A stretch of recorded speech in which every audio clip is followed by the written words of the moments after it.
Assalamualaikum warahmatullahi wabarakatuh. Perkenalkan, nama saya Fitriani. Saya berasal dari Usaha Mandiri. Di sini saya akan mempresentasikan mata kuliah Arsitektur Enterprise dengan judul Analisa Perancangan Model Arsitektur Enterprise pada perguruan tinggi menggunakan TOGAF Arsitektur Development Method. Selanjutnya,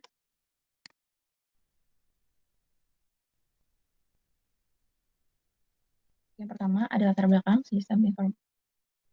Selama ini, dalam mengembangkan layanan sistem informasi berbasis web secara umum, kurang memperhatikan faktor usabilitas dari pengguna. Usabilitas didefinisikan sebagai kemampuan sistem atau perangkat untuk digunakan oleh manusia dengan mudah, efektif, dan efisien, serta memuaskan dengan derajat tertentu untuk mencapai tujuan yang diinginkan.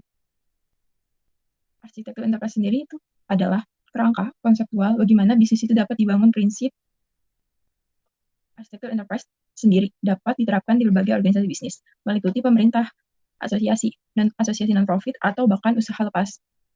Untuk mengukur bisnis ekosistem yang kompleks, diperlukan arsitektur enterprise.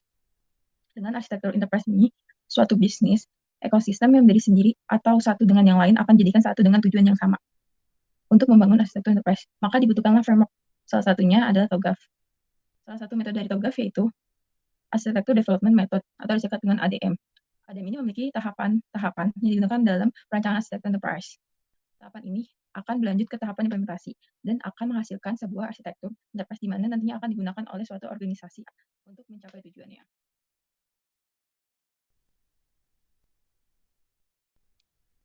Selanjutnya, ada model TOGAF ADM. TOGAF ADM ini merupakan metode mendetail yang digunakan untuk membangun, mengelola, dan mengimplementasikan arsitektur enterprise. ADM itu tersendiri yaitu metode yang berisikan kumpulan aktivitas yang digunakan untuk memodelkan pengembangan arsitektur enterprise. Metode ini dapat digunakan sebagai alat untuk merencanakan, merancang, mengembangkan, dan mengimplementasikan arsitektur untuk sistem informasi dari suatu organisasi. Di dalam arsitektur enterprise itu ada 4 domain yang penting yang saling terkait, yaitu yang pertama ada arsitektur bisnis. Arsitektur bisnis ini mendefinisikan strategi bisnis, tata kelola organisasi, dan proses bisnisnya. Selanjutnya ada arsitektur data, mendefinisikan struktur data, suatu organisasi data yang real, logis, dan ada wujud fisiknya, manajemen asetnya, dan sumber daya datanya. Selanjutnya ada arsitektur aplikasi. Ini tuh menyediakan suatu blueprint untuk sebuah aplikasi. Perorangan dari satu sistem yang dibangun, mereka akan berinteraksi dan berhubungan ke sebuah proses inti dari sebuah organisasi. Yang terakhir ada arsitektur teknologi. Ini tuh mendeskripsikan perangkat lunak yang real dan juga kemampuan dari sebuah perangkat keras yang digunakan untuk mendukung penyeberangan bisnis, baik barang, jasa, ataupun sebuah aplikasi.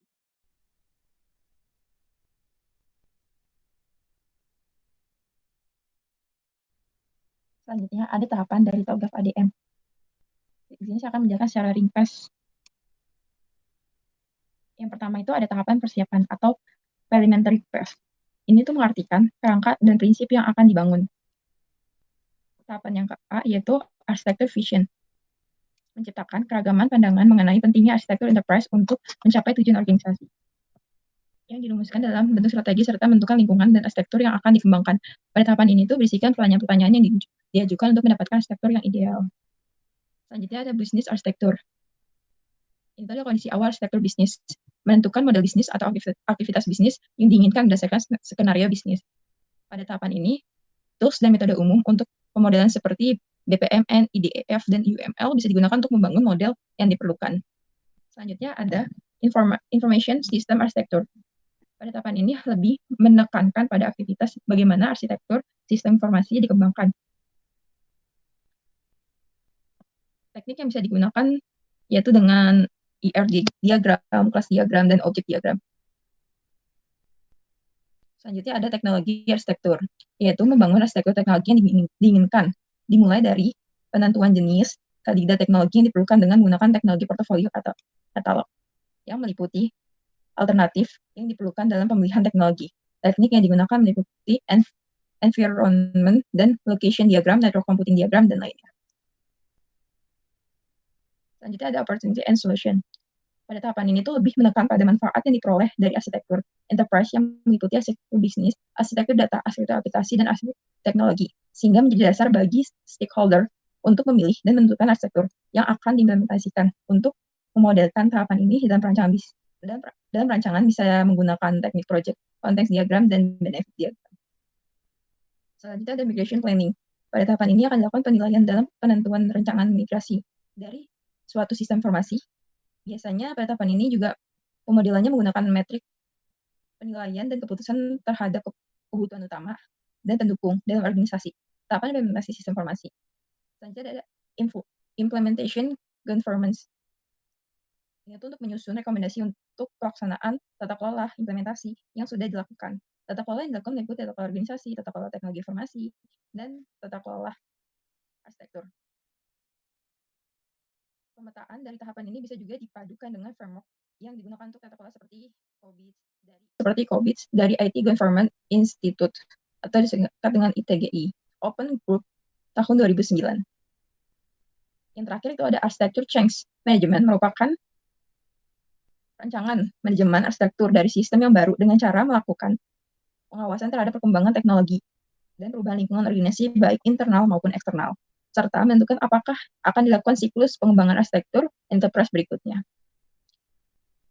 Metode TOGAF ADM ini juga merupakan metode yang bersifat generik dan mudah diimplementasikan berdasarkan kebutuhan banyak organisasi, baik organisasi industri ataupun industri akademi seperti perguruan tinggi, menurut Mutyarin dan Samping tahun 2000.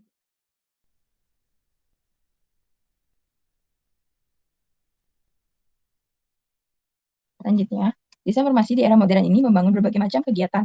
Salah satunya, penggunaan sistem informasi di akademi.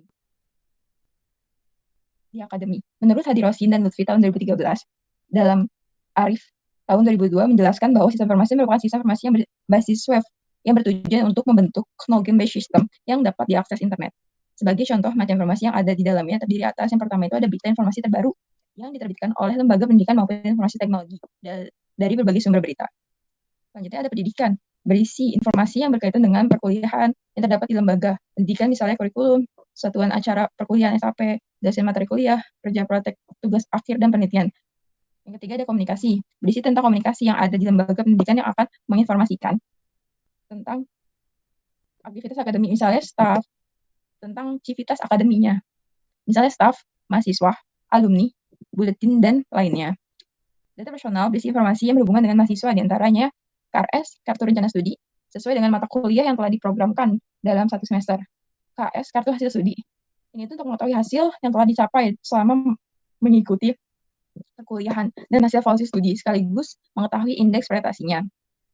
Yang kelima itu ada jadwal perkuliahan yang berisi tentang jadwal kuliah, kegiatan mahasiswa, monitoring jadwal, perkuliahan dosen, jumlah kehadiran dalam mengikuti perkuliahan. Selanjutnya ada perpustakaan, itu berisi tentang informasi buku melalui katalog online. Yang terakhir itu ada electronic mail atau email. Fasilitas ini untuk mengirim dan menerima surat atau pesan sekaligus dapat dijadikan sebagai sarana atau alat diskusi antara mahasiswa, dosen, bahkan karyawan dalam lembaga pendidikan. Pasti setiap aktivitas dalam akademi itu mendapatkan email ya, sesuai perguruan tingginya masing-masing. Kesimpulan yang bisa saya dapat, kesimpulannya itu berdasarkan rancangan dari model arsitektur enterprise yang dijelaskan dalam makalah ini, sepenuhnya mengadopsi pada penerapan TOGAF ADM yang mampu membantu mengidentifikasi arsitektur enterprise, sangat membantu menciptakan sistem yang sistematis yang memudahkan proses perencanaan maupun implementasi sistem informasi untuk kemajuan perguruan tinggi. Dengan adanya model awal atau perencanaan arsitektur dalam makalah ini diharapkan melahirkan sebuah model perencanaan arsitektur enterprise perguruan tinggi yang utuh dan lengkap sehingga bisa diterapkan oleh perguruan tinggi khususnya di Indonesia. Sekian dari saya, kurang lebihnya mohon maaf. Wassalamualaikum warahmatullahi wabarakatuh.